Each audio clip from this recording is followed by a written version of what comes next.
Purpose of education ना हो। साथियों, आज गुरुवर रविंद्रनाथ ठाकुर की पुण्यतिथि भी है। वो कहते थे, उच्चतम शिक्षा वो है जो हमें सिर्फ जानकारी नहीं देती, बल्कि हमारे जीवन को समस्त अस्तित्व के साथ सद्भाव में लाती है। निश्चित तौर पर राष्ट्रीय शिक्षा नीति का बृहद लक्ष्य इसी से जुड़ा है। इसके लिए टुकड़ों में सोचने के बजाय एक होलिस्टिक अप्रोच की जरूरत थी, जिसको सामने रखने में राष्ट्रीय शिक्षा नीति सफल रही है। साथियों, आज जब राष्ट्रीय शिक्षा नीति मूर्त रूप ले चुकी है, तो मैं उस समय और सवालों की भी चर्चा आपसे करना चाहता हूं जो हमारे सामने शुरुआती दिनों में आए थे। उस समय जो दो सबसे बड़े सवाल थे वो यही थे कि क्या हमारी शिक्षा व्यवस्था हमारे युवाओं को क्रिएटिव, क्यूरियोसिटी और कमिटमेंट ड्रिवन लाइफ के लिए मोटिवेट करती है। आप लोग इस क्षेत्र में इतने वर्षों से हैं, आपने अपना जीवन शिक्षा के लिए खपा दिया है, समर्पित किया है। आप लोग इसका जवाब बेहतर जानते हैं। साथियों, हमारे सामने दूसरा सवाल था कि क्या हमारी शिक्षा व्यवस्था हमारे युवाओं को एम्पावर करती है, देश में एक एम्पावर्ड सोसाइटी के निर्माण में मदद करती है। आप सब इन सवालों से भी परिचित हैं और जवाबों से भी भली भांति परिचित है। साथियों, आज मुझे संतोष है कि भारत की नेशनल एजुकेशन पॉलिसी, राष्ट्रीय शिक्षा नीति को बनाते समय इन सवालों पर गंभीरता से काम किया गया। साथियों, बदलते समय के साथ एक नई विश्व व्यवस्था, एक नए रंग रूप और व्यवस्थाओं में बदलाव, एक नई विश्व व्यवस्था खड़ी हो रही है। एक नया ग्लोबल स्टैंडर्ड भी तय हो रहा है। इसके हिसाब से भारत का एजुकेशन सिस्टम खुद में बदलाव करे, ये भी किया जाना बहुत जरूरी था। स्कूल करिकुलम के 10+2 स्ट्रक्चर से आगे बढ़कर अब 5+3+3+4 करिकुलम का स्ट्रक्चर देना इसी दिशा में एक कदम है। हमें अपने स्टूडेंट्स को ग्लोबल सिटीजन भी बनाना है और इसका भी ध्यान रखना है कि वे ग्लोबल सिटीजन तो बने, लेकिन साथ साथ अपनी जड़ों से भी जुड़े रहें। जड़ से लेकर के जग तक, मनुष्य से मानवता तक, अतीत से आधुनिकता तक सभी बिंदुओं का समावेश करते हुए इस राष्ट्रीय शिक्षा नीति का स्वरूप तय किया गया है। साथियों, इस बात में कोई विवाद नहीं है कि बच्चों के घर की बोली और स्कूल में पढ़ाई की भाषा एक ही होने से बच्चों के सीखने की गति बेहतर होती है। ये एक बहुत बड़ी वजह है जिसकी वजह से जहां तक संभव हो 5th क्लास तक बच्चों को उनकी मातृभाषा में ही पढ़ाने पर सहमति दी गई है। इससे बच्चों को और बच्चों की नींव तो मजबूत होगी ही, उनके आगे की पढ़ाई के लिए भी उनका बेस और मजबूत होगा। साथियों, अभी तक जो हमारी शिक्षा व्यवस्था है उसमें व्हाट टू थिंक, मैं बहुत जिम्मेवारी से बोल रहा हूं, व्हाट टू थिंक पर फोकस रहा है, जबकि इस शिक्षा नीति में हाउ टू थिंक उस पर बल दिया जा रहा है।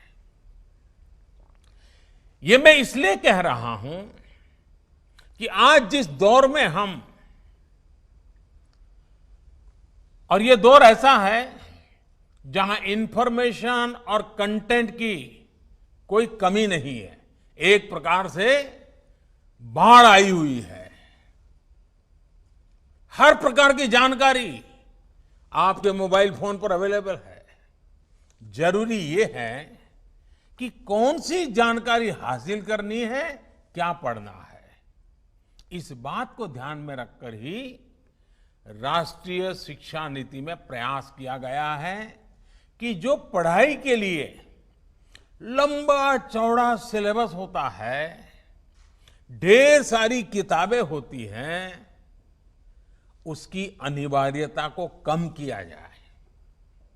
अब कोशिश ये है कि बच्चों को सीखने के लिए inquiry based, discovery based, discussion based और एनालिसिस बेस्ड तरीकों पर जोर दिया जाए।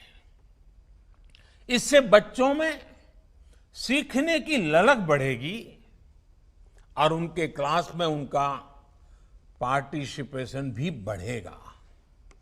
साथियों, हर विद्यार्थी को, स्टूडेंट को यह अवसर मिलना ही चाहिए कि वो अपने पैशन को फॉलो करे। वो अपनी सुविधा और जरूरत के हिसाब से किसी डिग्री या कोई कोर्स को फॉलो कर सके और अगर उसका मन करे तो वो छोड़ भी सके। अक्सर ऐसा होता है कि कोई कोर्स करने के बाद स्टूडेंट जब जॉब के लिए जाता है तो उसे पता चलता है कि जो उसने पढ़ा है वो जॉब की रिक्वायरमेंट को पूरा नहीं करता। कई स्टूडेंट को अलग अलग वजहों के से बीच में ही कोर्स छोड़कर जॉब करनी पड़ती है। ऐसे सभी स्टूडेंट्स की जरूरतों का ख्याल रखते हुए मल्टीपल एंट्री एग्जिट का ऑप्शन दिया गया है। अब स्टूडेंट वापस अपने कोर्स से जुड़कर अपनी जॉब रिक्वायरमेंट के हिसाब से ज्यादा इफेक्टिव तरीके से पढ़ाई कर सकता है, लर्न कर सकता है। इसका एक और एस्पेक्ट है, जब स्टूडेंट्स को यह भी स्वतंत्रता होगी कि अगर वो कोई कोर्स बीच में छोड़कर दूसरे कोर्स में प्रवेश लेना चाहे तो वो कर सकते हैं। इसके लिए वो पहले कोर्स से एक निश्चित समय तक ब्रेक ले सकते हैं और दूसरा कोर्स ज्वाइन कर सकते हैं। हायर एजुकेशन को स्ट्रीम से मुक्त करने, मल्टीपल एंट्री और एग्जिट क्रेडिट बैंक के पीछे यही एक बहुत लंबे दूर की सोच के साथ हम आगे आए हैं। हम उस एरा की तरफ बढ़ रहे हैं जहां कोई व्यक्ति जीवन भर किसी एक प्रोफेशन में ही नहीं टिका रहेगा। बदलाव निश्चित है, मान के चलिए, और इसके लिए उसे निरंतर खुद को रिस्किल और अपस्किल करते रहना ही होगा। नेशनल एजुकेशन पॉलिसी, राष्ट्रीय शिक्षा नीति में इसका भी बारीकी से ध्यान रखा गया है। साथियों, किसी भी देश के विकास में एक बड़ी भूमिका रहती है समाज के हर तबके की गरिमा, उसकी डिग्निटी। समाज का कोई व्यक्ति कोई भी काम करता हो, कोई निम्न नहीं होता है। हमें ये सोचना चाहिए कि भारत जैसे सांस्कृतिक रूप से समृद्ध रहे देश में ये बुराई कहां से आई? ऊंच नीच का भाव, मेहनत मजदूरी करने वालों के प्रति हीन भाव, इस प्रकार की विकृति हमारे अंदर कैसे घर कर गई? इसकी एक बड़ी वजह रही है कि हमारी एजुकेशन का समाज के इस तबके के साथ एक डिस्कनेक्ट रहा। जब गांवों में जाएंगे, किसान को, श्रमिकों को, मजदूरों को काम करते देखेंगे, तभी तो उनके बारे में जान पाएंगे, उन्हें समझ पाएंगे वो कितना बड़ा योगदान कर रहे हैं। समाज की आवश्यकताओं की पूर्ति के लिए वो कैसे अपना जीवन खपा रहे हैं। उनके श्रम का सम्मान करना हमारी पीढ़ी को, वर्तमान को, भावी पीढ़ी को सीखना ही होगा। इसलिए राष्ट्रीय शिक्षा नीति में स्टूडेंट एजुकेशन और डिग्निटी ऑफ लेबर, उस पर भी बहुत ध्यान दिया गया है। साथियों, 21वीं सदी के भारत से पूरी दुनिया को बहुत अपेक्षाएं हैं। भारत का सामर्थ्य है कि वो टैलेंट और टेक्नोलॉजी का समाधान पूरी दुनिया को दे सकता है। हमारी इस जिम्मेदारी को भी हमारी एजुकेशन पॉलिसी एड्रेस करती है। राष्ट्रीय शिक्षा नीति में जो भी समाधान सुझाए गए हैं, उससे फ्यूचरिस्टिक टेक्नोलॉजी के प्रति एक माइंडसेट विकसित करने की भावना भी है। अब टेक्नोलॉजी ने हमें बहुत तेजी से, बहुत अच्छी तरह से, बहुत कम खर्च में समाज के आखिरी छोर पर खड़े स्टूडेंट तक पहुंचने का माध्यम दिया है। हमें इसका ज्यादा से ज्यादा उपयोग करना है। इस एजुकेशन पॉलिसी के माध्यम से टेक्नोलॉजी आधारित बेहतर कंटेंट और कोर्स के डेवलपमेंट में बहुत मदद मिलेगी। बेसिक कंप्यूटिंग पर बल हो, कोडिंग पर फोकस हो, या फिर रिसर्च पर ज्यादा जोर, ये सिर्फ एजुकेशन सिस्टम ही नहीं बल्कि पूरे समाज की अप्रोच को बदलने का माध्यम बन सकता है। वर्चुअल लैब जैसे कंसेप्ट ऐसे लाखों साथियों तक बेहतर शिक्षा के सपने को ले जाने वाला है, जो पहले से ही सब्जेक्ट्स पढ़ ही नहीं पाते थे, जिसमें लैब एक्सपेरिमेंट जरूरी हो। नेशनल एजुकेशन पॉलिसी, राष्ट्रीय शिक्षा नीति हमारे देश में रिसर्च और एजुकेशन के गैप को खत्म करने में भी अहम भूमिका निभाने वाली है। साथियों, जब इंस्टीट्यूशंस और इंफ्रास्ट्रक्चर में ये रिफॉर्म्स रिफ्लेक्ट होंगे, तभी राष्ट्रीय शिक्षा नीति को अधिक प्रभावी और त्वरित गति से इंप्लीमेंट किया जा सकेगा।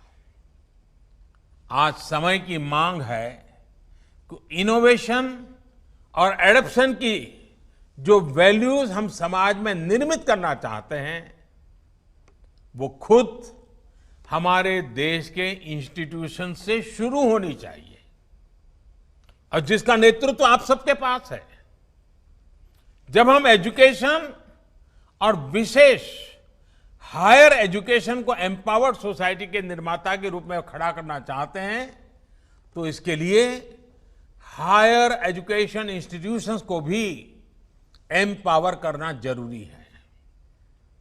और मैं जानता हूं जैसे ही इंस्टीट्यूशंस को एम्पावर करने की बात आती है तो उसके साथ ही एक और शब्द चला आता है और वो शब्द आप भली बात ही जानते हैं। वो शब्द क्या है? ऑटोनॉमी। ऑटोनॉमी। आप भी जानते हैं कि ऑटोनॉमी को लेकर हमारे यहां दो तरह के मत पूरे देश में प्रवर्तमान है। एक, राष्ट्रीय शिक्षा नीति में